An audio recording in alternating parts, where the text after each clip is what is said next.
A Bíblia está cheia de promessas para nós. Deus quer nos abençoar, nossa vida financeira, nossa família, os nossos negócios. Essa é uma realidade. O grande problema de tudo isso é quando a gente entra debaixo de uma teologia que é completamente equivocada. E eu quero nesse vídeo falar com vocês a respeito da teologia da prosperidade e quais são os problemas que nela estão inseridos. Num determinado dia, eu fiquei sabendo de uma história de uma pessoa que chegou para um conhecido meu e disse: "Poxa, se Deus é meu pai, por que eu não posso dar um tênis de R$1.000 para minha filha? Deus é dono do ouro e da prata. Como que eu não consigo comprar esse tênis para ela? Deus é meu pai, Ele me ama." É por causa disso e mais uma série de interpretações equivocadas da palavra e do reino de Deus que nós vivemos hoje no meio de uma sociedade que busca Deus por aquilo que Ele pode dar e não por aquilo que Ele é. E é nesse vídeo que eu quero trazer para você um equilíbrio onde você entende que Deus é teu pai, te ama e quer te abençoar, mas ao mesmo tempo Ele te corrige, te exorta e quer fazer com que você viva segundo o caráter dele, carregando a sua cruz dia após dia.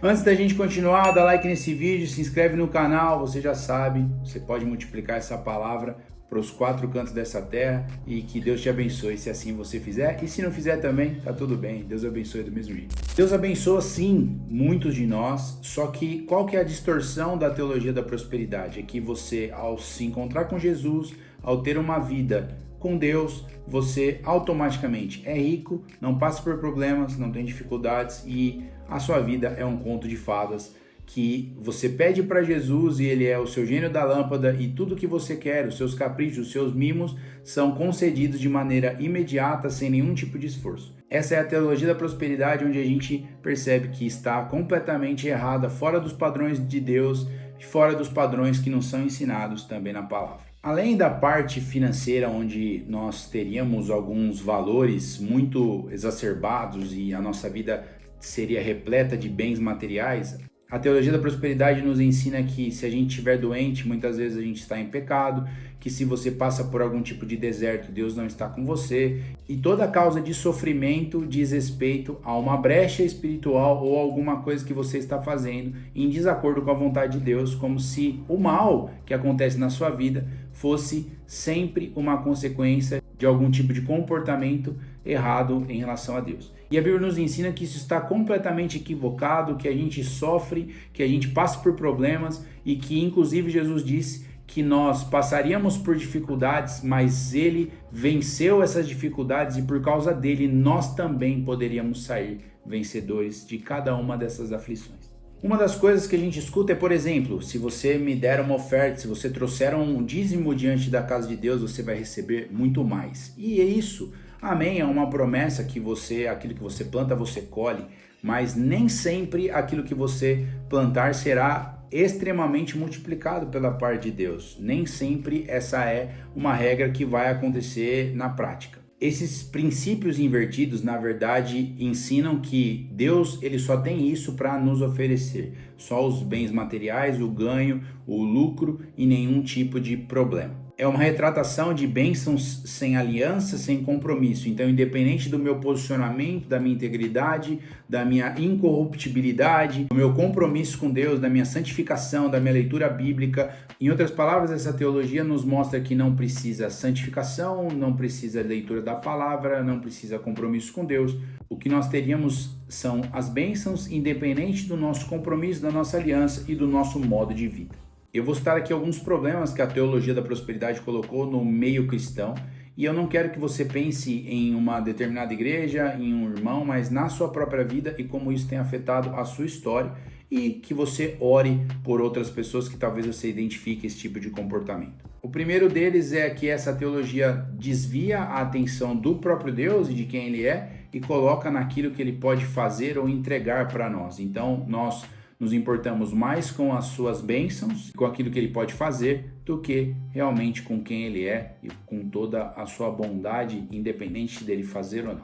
O segundo ponto é que não existe o sofrimento. A parte que Jesus diz, toma a sua cruz e me siga, ela não é uma realidade para quem acredita que esse é o caminho a ser seguido. Uma outra coisa pregada é que o amor de Deus está condicionado à remoção da sua aflição, dos seus problemas, das suas dificuldades. Então, se você tem o amor de Deus sobre a sua vida, ele retira qualquer tipo de problema e de dificuldade no meio da sua história. Ele elimina a pobreza, elimina a doença, elimina a dificuldade financeira, elimina absolutamente tudo que te deixa desconfortável e, na verdade, tenha que viver pela fé. Esses são alguns dos problemas que são pregados no meio dessa teologia, mas pegando, por exemplo, o testemunho da rainha de Sabá, quando ficou impactada ao visitar Salomão e ver toda aquela riqueza e saber que aquela excelência vinha de Deus, no Novo Testamento depois a gente acaba percebendo que a riqueza não era um sinônimo da bênção de Deus ou da manifestação do próprio Deus.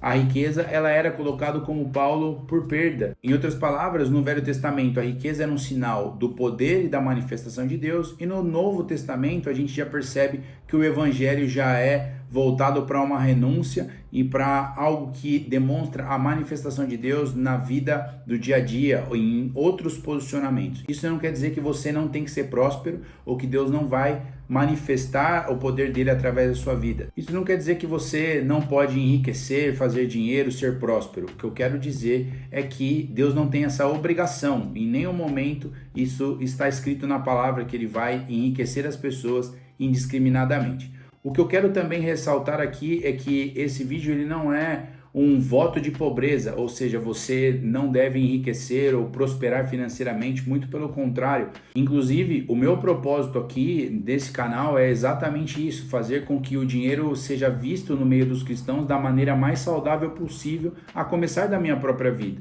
E é para que vocês avancem, cresçam no propósito que Deus tem nessa área para a sua história. É uma área muito sensível, onde nós precisamos de muito equilíbrio e muito discernimento de Deus.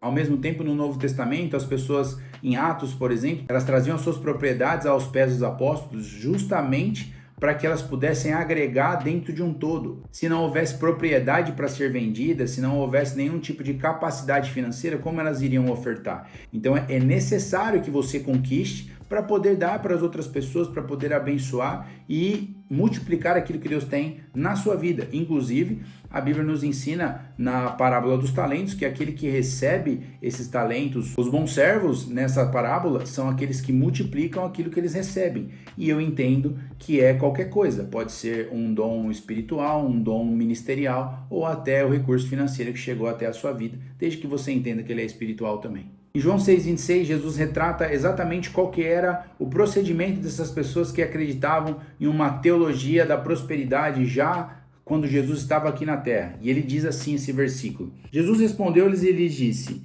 na verdade vos digo que vocês me buscam não pelos sinais que vocês viram, mas porque comestes do pão e vos saciastes. Então Jesus estava dizendo, eu fiz sinais, eu preguei a palavra, eu fiz uma série de coisas aqui para vocês, mas vocês estão interessados em encher a barriga. Isso é muito sério, porque Jesus fazia paralítico andar, cego ver e uma série de coisas que eram sobrenaturais para aquela época e para a nossa época, e o que eles se importavam é que havia alguém que multiplicava o seu pão para que eles não sentissem fome em um determinado dia. Então, ao invés deles entenderem que a vida que estava se achegando até eles era algo eterno, eles se importavam com aquilo que acabava depois de algumas horas que eles haviam comido. Então eles se importavam com o saciar da sua carne, que seria momentâneo, ao invés do beber em seu espírito para a eternidade. E, na verdade, ter frutos que fariam sentido até hoje e experiências com Deus muito mais profundas do que simplesmente comer. E além desse exemplo de Jesus, o que eu acho muito interessante na palavra é a vida de Jó e o comportamento dele. Para mim, pelo que eu me lembro, não existe comportamento que iguale o bem e o mal, o poder de Deus e o permitir de Deus e coloque isso no mesmo patamar tão claramente quanto Jó ao responder para sua esposa. E eu quero ler para você isso. Jó 2, 9 e 10 diz o seguinte: então sua mulher lhe disse: ainda conservas a tua integridade? Amaldiçoa a Deus e morre. Mas ele lhe respondeu: falas como qualquer doida. Temos recebido o bem de Deus e não receberíamos também o mal? Em tudo isso, Jó não pecou com seus lábios. Jó, nesse versículo, ele deixa muito claro para a mulher dele, ou seja, alguém de extrema influência sobre a sua realidade, e ele responde para ela: nós recebemos o bem até aqui e a gente não vai receber o mal? Em outras palavras, ele estava igualando o bem e o mal diante de Deus e falando: Cara, se Deus me deu o bem e se Ele deu o mal, se Ele permitiu, isso tem o mesmo impacto. Tudo bem que se você for ler os próximos capítulos, você vê que ele tem alguns surtos, ele tem uma série de questionamentos, mas nesse momento aqui ele trouxe a mesma realidade que quebra essa teologia da prosperidade que precisa ser retratada sobre as nossas vidas. Se a gente for perceber, Tiago também fala algo a respeito disso, Romanos também fala algo a respeito de nós passarmos pelas tribulações, de passarmos pelos problemas e isso produzir frutos em nós. Jó, ele disse assim: o que eu recebi até agora? O bem? Tá bom, tá nesse patamar aqui. E o que eu recebi até agora? O mal? Tá no mesmo patamar. Não importa se é a riqueza, se é a pobreza, se é a saúde ou se é a doença. Eu recebi de Deus, Deus que permitiu, e eu vou ser fiel a Ele, independente de qualquer cenário.